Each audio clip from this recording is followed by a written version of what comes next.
What's going on, everybody? Welcome back to the channel. Jake Shavink here, and it finally happened. The Packers and Jets have agreed to the trade, sending Aaron Rodgers to the Big Apple. And part of that, obviously, the pick swap with picks 15 and 13 in the 2023 NFL Draft. The Packers get pick 42 from the Jets in this draft as well, and they're sending to the Jets pick 170. They're getting back pick 207, and then, of course, the 2024 conditional second rounder that becomes a first if Aaron Rodgers plays 65% of the snaps. Now, probably going to end up being a first, barring something crazy and unforeseen. So, Packers are going to have a lot of draft capital coming up, and we'll see how that goes, in 2024. But we got to focus on 2023 with a fresh 7-round mock draft for the Packers. So we are going to get into that right now with some fun picks on the offensive side of the ball. Off we go. All right, guys, here we go into this 7-round mock draft for the Packers. Probably not going to end up trading any of these picks on day 1 or day 2. Just don't want to get things too crazy going on here. Want to keep it more just stick and pick at the spots that we currently sit at.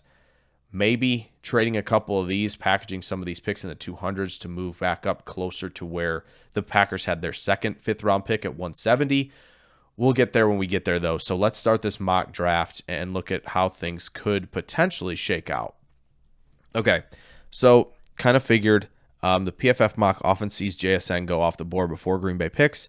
That's fine. I think there was a JSN report, obviously, that came out earlier right after the trade happened about, the Packers kind of pick swap to move up to get Jackson Smith and Jigba. Maybe that's the case, maybe not. But we're going to go in the different direction here. We're going to take Georgia tackle Broderick Jones. We're going Georgia in the first round, 3 years in a row. And this time it's on the offensive side of the ball. And the reason for this Broderick Jones pick, I will say, is obviously David Bakhtiari. We kind of assume that even if after this evaluation year with Jordan Love, that he won't be back in 2024. His cap number is huge. So we're going to kind of basically say he's out the door, right? Josh Nijman signed a second-round tender, but that's a 1-year deal. He could be a free agent right back again, and somebody could offer him a giant deal. Tackle's a premium position, so it's very clear that teams are going to value it. If they believe that Nijman can help them out a great deal at right tackle, they'll probably pay for it. And so Zach Tom, that's the other part of this. Well, he's probably going to grab one of these spots, right? If both of those guys are gone, even if only one's gone. Cody has often talked about how Zach Tom's best position is center. Josh Myers, we're kind of iffy on at this point. So there could be a reshuffling up front on the offensive line. And Broderick Jones could be one of the mainstays at tackle for, quite some time. And when you look at Jones and what he is as a player, right, he could have the Rashawn Gary red shirt. It's very possible, right, when you look at him. And you see tremendous athleticism, you see tremendous footwork, right? He can handle things in pass protection. Even though his hands are wide, he's powerful enough in his upper half and in his arms and his shoulders to anchor in an unorthodox way. We'd love to see him sink the hips a little bit more, right, to kind of erase these speed to power edge rushers he's going to see on Sundays. It's going to be, a big step up for him. But you see him pulling, right? You see him in space. As long as he can keep his balance, stay within himself, and really fix the hand usage and the anchor skills, he's going to be a really good player and has plenty of upside, even OT1 upside in this class. So pick 42 for the Packers. Yeah, there's a temptation to go receiver. I can understand that. But I do think Green Bay has talked about, and Goody has talked about this as well, is the depth at edge rusher in this class. And while that could mean, we'll wait till round 3 or round 4 to take one, I'm not going to waste any time here. I'm going to take Felix Anudike-Uzomah from Kansas State, the edge rusher, 6'4", 254. He isn't really the edge rusher that you look at and go, okay, he's got speed to power, right? Can we work on everything else? No, he doesn't have the elite burst, the elite athleticism to win around the edge consistently. Where he makes his hay is at contact. And it's, stab rip, club rip, right, working with his hands to disengage in the contact phase and find a way to get leverage. Once he's made contact, he can counter pretty much everything you have in the book, and that's what makes him dangerous as a pass rusher. Now, Kansas State kind of shifted philosophies on defense a little bit in 2022, so Anudike-Uzomah was sometimes inside the tackle, so he didn't get the runway that he was always used to in his college career. So he gets kind of back to that and he gets to kind of be in a rotation. He'll probably play a little bit earlier than you'd expect in this scenario because Gary's coming off injury, right? Preston Smith is there, and Enagbare is always a good 3 to have, and he was quite a good pick there in round 5 last year. But Anadike Azama comes right in, can be a 3-down defender on the edge for the Packers. So he's going to be selected there. And yeah, tackle edge to start out with, probably not what most people expected. Okay, there's a lot of tight ends on the board here, and I think it's just about that time we're going to get one for sure. And the way we're going to do this is we're going to take somebody who, there's a chance he's not on Green Bay's board. We've talked about that a little bit in previous videos if you haven't seen it, but you know what? This is a mock draft. We're going to kind of roll with it here a little bit, and we're going to take Darnell Washington at pick 45. Boy, you talk about tremendous upside. We're going to the Georgia well once again. But the floor is a really quality blocker, right? Almost a third tackle, a second and a half tackle, if you want to call him that. With the just immense power, the ability to drive. He can handle things in pass protection, has some good reps against edge rushers. Javon Dexter he got a rep against in the Georgia-Florida game this past fall. So he's clearly adept at being a run blocker and a pass blocker lined up in line. And now he's also averaging a little bit over 17 yards per reception. He's generating explosive plays in the passing game. He can threaten up the seam. He can win contested balls. He's going to go up and win above the rim. He's going to be an elite red zone threat immediately. And he's tough to bring down after the catch, and the functional athleticism is there, right? You saw him hurdle a guy in the Oregon game. He is huge. And the upside, if the sliders are turned to 100, yeah, he could be up there with some of the best to play. And will he reach that? Maybe. He needs to just find a way to kind of grow within his body, right? He's still a clunky mover at times. He's got to be able to unlock that athleticism that we saw at the combine. With the speed he had, straight line, and with that short shuttle time, that was a really, really strong time for him.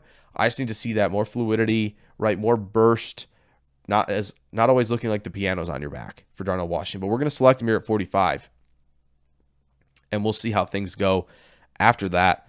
I'm really intrigued here because I kind of want to do something that, okay, well, I just got sniped and prevented from doing that. I was going to take 2 tight ends back to back. We're not going to do that then. I think it kind of leaves the door open for where we can go now. I think Darnell Washington especially leaves that door open. So we'll kind of take a look elsewhere here at 78. You take a look at safety. There's some players that could be Green Bay Packers, but I'm gonna go the direction I think that they will go at this point in the draft. I think if we look at receiver, what's there? Rashee Rice is a good fit. We know that for Green Bay. A.T. Perry would be a heck of a selection here. And maybe we do that. Maybe we select A.T. Perry. There are some corners, some safeties. I'm gonna run the risk. And I'm not gonna select A.T. Perry. I'm not gonna go receiver. We're gonna go right here. We're going to go Jartavius Martin, safety, cornerback, kind of a hybrid defensive back out of Illinois who has played slot corner, has played on the boundary at corner, and has played single high safety. He's got experience in all of those areas, and honestly, single high safety might have been his best position, right? We see the functional athleticism. Does he have limitless range? No, but I think he can cover a lot of ground. He's got great recognition skills in terms of route concepts, and he breaks quickly on the ball. And he's a phenomenal tackler in space. That's going to help him in the box. It's going to help him on the roof, wherever he ends up playing. But it gives you a versatile defensive back that you can put in the back end and help out the defense. So there we go. Going with Jartavius Martin there. Going to be interesting to see who's still available when picking here. Corey Trice still there. That would have been a potential selection. Okay. I think we've waited long enough here. We're going to go tight end again. We're going to double down. We're going to get the physical freaks at the combine. We're going to get the best of the best in terms of athletes. We're going to grab Zach Kuntz here, the tight end from Old Dominion, who, again, another guy with a lot of potential, still working into kind of coming into his own in terms of playing the position. But I think he's got some route nuance. You see the shake at the top of his routes. There's a nice rep of him against Virginia leverage stepping to kind of give himself the two-way go. Good hands. Not going to be the blocker type. He's going to be the receiver. So let kind of Washington handle the inline duties. Let Kuntz handle things in terms of receiving ability. He's going to play a lot in the slot, flex him out, and hopefully he can continue to develop play strength to win through contact, and hopefully be a threat all over the field in the passing game. Okay, moving along. Yeah, nose tackle is the one position I keep finding myself trying to find a good fit, and it keeps coming up short. That's a potential one right there. Is there anybody at receiver that's worth it at this point? I don't think there is, and I think I have an idea of what I'm going to do. And, when you look at running back, there's a lot of players left. So I'm going to do this here because I do think it's still a position of maybe not like ridiculously high need, but I do think defensive interior still needs some help. And we're going to go Keandre Coburn here from Texas, who bigger guy, can probably play some nose tackle, one tech, rotate in with TJ Slayton. And yeah, going to help potentially shore up some run game issues that still exist with the Green Bay Packers. And that's something that needs to be addressed. Would like to land somebody like Mozzie Smith for sure, but just didn't happen in this one. So we'll keep rolling. And we got to 207. And I feel really good about where we're at now. So running back, couple of names still on the board. Kenny McIntosh still being here is wild to me. He would be a great pick here. And I think it's going to come down to me and potentially to Green Bay between Keaton Mitchell and Evan Hull. I'm going to lean the more explosive playmaker, kind of use him in a gadgety role, Tyler Ervin style type of thing with Keaton Mitchell here. He's got great explosiveness, and he's going to be a big play threat when he's got the ball in his hands. So let's find a way to get the ball in his hands in a variety of ways and let him, create some explosive plays in the offense and maybe take some of the pressure and ease off the shoulders from Jordan Love. And we're going to draft Keaton Mitchell here at 207. So we didn't end up trading up for any of these picks. And I think this is the right way to go because there's a lot of players I want to land here late. Now, obviously, didn't land the receiver just yet, but we're going to right now. Puka Nacua, wide receiver, BYU, goes 232nd here. Really high numbers in terms of yards per route run against man and zone coverage. I think a tremendous yak player. You see the curvilinear speed that he has. You see great vision. He can set defenders up really well. Strong processor. But again, another guy who can win above the rim. Bigger guy, going to win in the red zone. Good contested player. We just need to unlock some flexibility in the hips. And that's definitely something that I talked about in this video on Nacua. That's above there for you guys if you want to check that out. I think he's a really strong selection here at 232. That's an amazing value this late. So since we didn't totally get a safety here necessarily late in the game, we're going to actually draft one in Jordan Howden, who's got some ball skills and I think has some versatility to his game. I think you add him to a quarters defense, and I think he has potential to maybe grab one of the starting spots down the line. But don't put that kind of pressure on him just now. Let him play some special teams, but we're going to go Jordan Howden here. Packers did have him in for a visit. Interior offensive line here is where we're going to go next. We're going to grab Javon Gwynn, guard from South Carolina. Let's add some beef inside because, again, John Runyon is a free agent after 2023. Not often talked about. So that's something to just kind of keep watch of for sure. Pick 56. We've added a lot to this team. So let's double down at receiver here. Again, add whatever you possibly can to help Jordan Love. Grant DuBose, a sleeper I really like late in the draft here, out of Charlotte. Pretty strong route runner.